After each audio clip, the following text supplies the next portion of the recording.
Welcome to the Real News Network. I'm Paul Jay. On Wednesday night, another presidential debate. Not much to talk about, in my opinion, except for two major issues.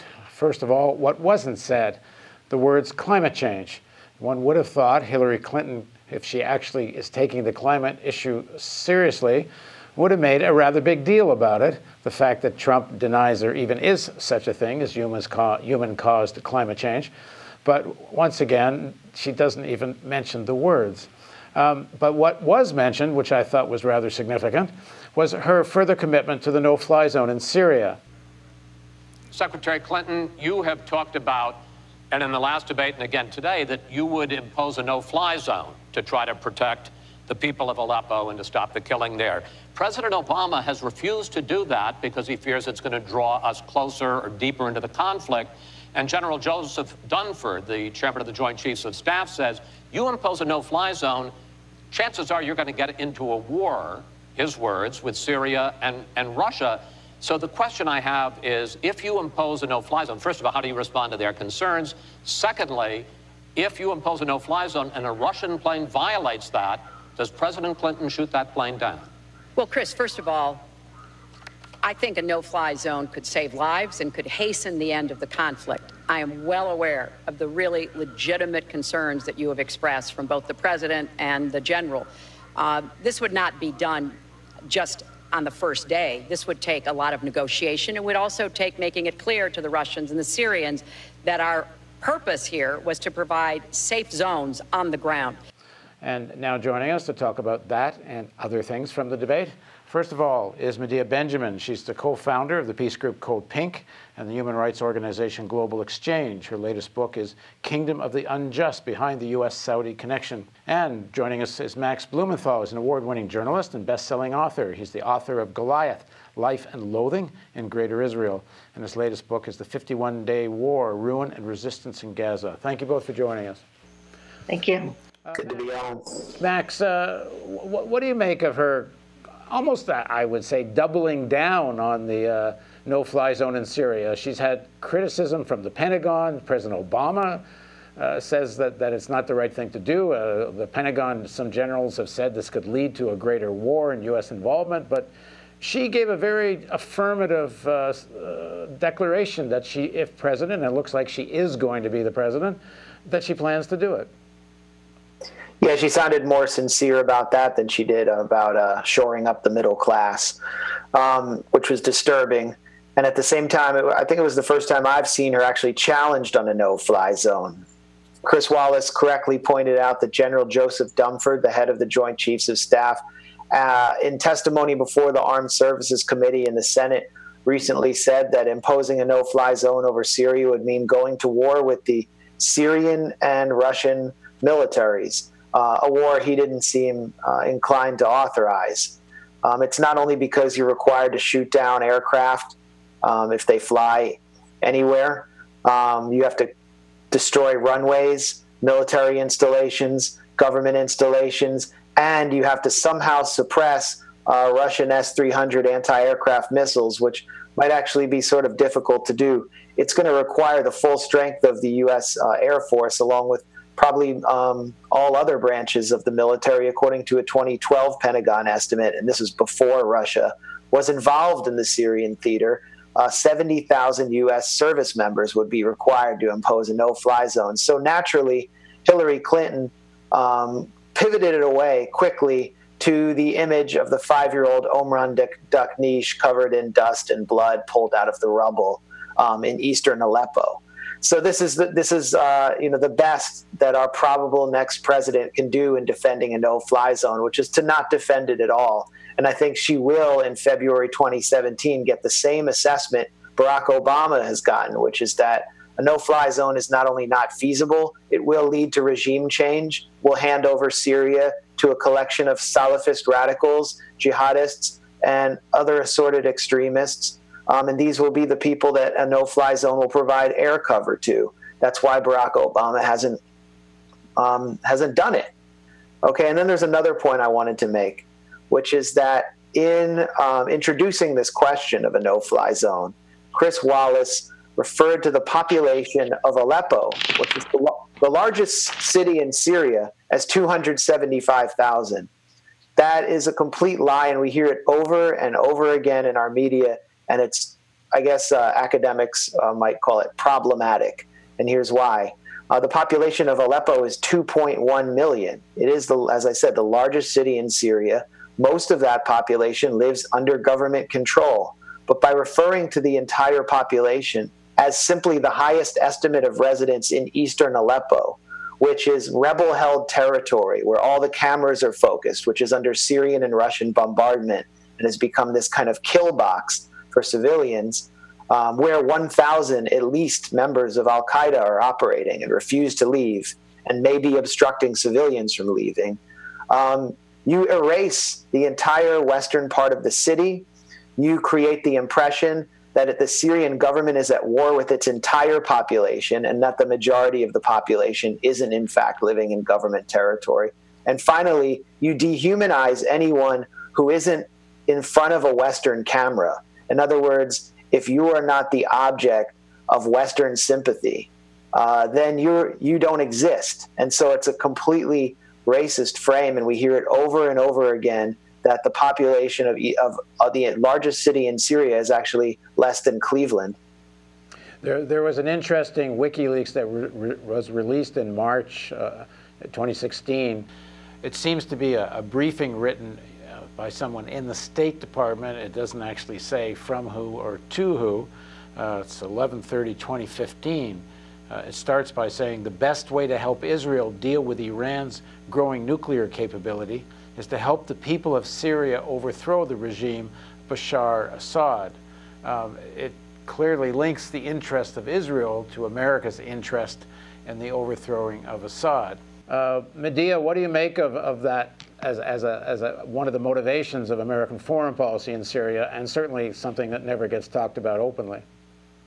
Well, it's horrendous. It's horrendous that the policy that Hillary Clinton talked about tonight is supposedly to care about the Syrian people, and yet you see behind the scenes it's really geopolitics.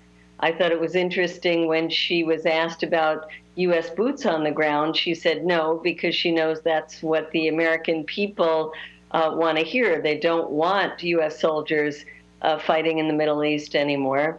And yet then she goes on to call for a no-fly zone, which is totally contradictory. She was also asked about whether the U.S. would shoot down Russian planes. And she just totally sidestepped that, saying that we would negotiate with the Russians, as acting as if this were something that the Russians would agree with, rather than something that would be confronting the Russians. So it's all about geopolitics and what she thinks the American people want to hear, rather than what is really good for the Syrian people. Max, here's a little clip from Donald Trump critiquing U.S. policy in Syria. Let's roll that. Aleppo is a disaster. It's a humanitarian nightmare, but it has fallen from any standpoint. I mean, what do you need, a signed document? Take a look at Aleppo. It is so sad when you see what's happened. And a lot of this is because of Hillary Clinton, because what's happened is by fighting Assad, who turned out to be a lot tougher than she thought, and now she's going to say, oh, he loves Assad. He's just much tougher and much smarter than her and Obama. And everyone thought he was gone 2 years ago, 3 years ago. He aligned with Russia. He now also aligned with Iran, who we made very powerful. We gave them $150 billion back. We give them $1.7 billion in cash. I mean cash, bundles of cash as big as this stage. We gave them $1.7 billion. Now, they have aligned. He has aligned with Russia and with Iran. They don't want ISIS, but they have other things because we're backing rebels. We don't know who the rebels are. We're giving them lots of money, lots of everything. We don't know who the rebels are. And when and if, and it's not going to happen because you have Russia and you have Iran now, but if they ever did overthrow Assad, you might end up with as bad as Assad is, and he's a bad guy. What do you make of Trump's analysis? I mean, it's somewhat of an incoherent, convoluted analysis. Unfortunately, Trump makes some good points because he's a pretty terrible salesman. He opens with a falsehood about handing over Iranian cash, or handing over cash to Iran. This is money that was withheld from their banks under sanctions, so it was their money. But he's correct in a way that early on, when the Syrian civil revolt turned to an armed insurgency, the U.S. underestimated the Assad government and how important it was, first of all, for Iran to preserve this government in order to preserve Hezbollah as part of its strategic deterrence against Israel, and for Russia to preserve this government, which is a longtime ally, maintains Russia's one of its only deep water naval bases in that part of the region in the Middle East. And the U.S. began arming the rebels, training rebels, what they called moderate rebels, and delegating a lot of the other training and arming to Turkey, Saudi Arabia, and Qatar of the more radical factions, like Arar al-Sham, for example. And this created the impression among the Syrian opposition that the U.S. would eventually intervene, perhaps if a red line was crossed, like a chemical attack in 2013. But Obama didn't want to do it. He was rescued from doing it by Lavrov, Russia's foreign minister. He doesn't want to do it again. And I question whether Hillary Clinton wants to do it. So you've created a situation where the West, along with its allies in the Gulf and Turkey, has fueled a conflict which has turned into an unbearable meat grinder. And it's in many ways obstructing a solution. What needs to happen now is not a no-fly zone. You need to have serious diplomacy, and right away there needs to be civilian corridors out of eastern Aleppo to get civilians out of this kill box. Staffan de Mistura, the United Nations special raconteur for Syria, his guidelines sounded pretty reasonable to me.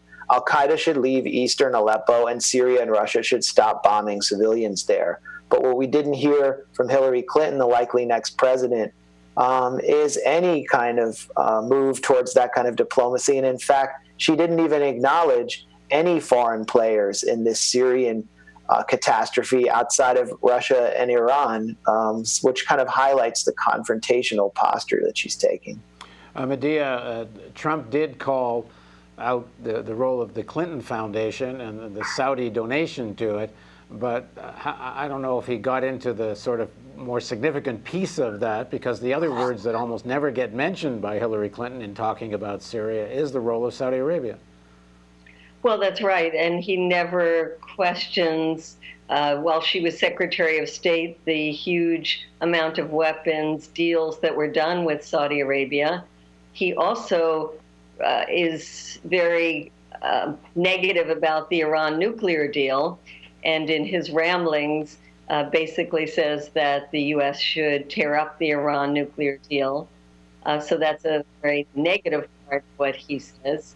And then he is, when he talks about Iraq and the invasion being a positive thing for Iran. So as he rambles on, there's some real truths that come out, but then there's no policy that is a coherent policy, and certainly not one that would disentangle us from the mess that we're in the Middle East. Max, I don't want to sound to viewers in some way suggesting that Trump might be a better alternative. In terms of foreign policy, Trump completely lies about Libya. At the time, he actually advocated all the U.S. troops in the Middle East should be sent into Libya to overthrow Gaddafi. And in terms of his take on Syria, while he might make some points that make some sense, it's just a barrage to throw, I think, at Clinton. And in fact, foreign policy is far more likely to be run by a Vice President Pence than Trump. At any rate, he's already made it pretty clear to Pence, apparently, and certainly publicly to Kasich, that Pence is going to be one of the more powerful vice presidents in history. And Pence models himself after Dick Cheney, which I think could tell us something about him. What do you make about what is really at the core of Trump's foreign policy, Max? Well, it's an unpredictable and in many ways schizophrenic foreign policy.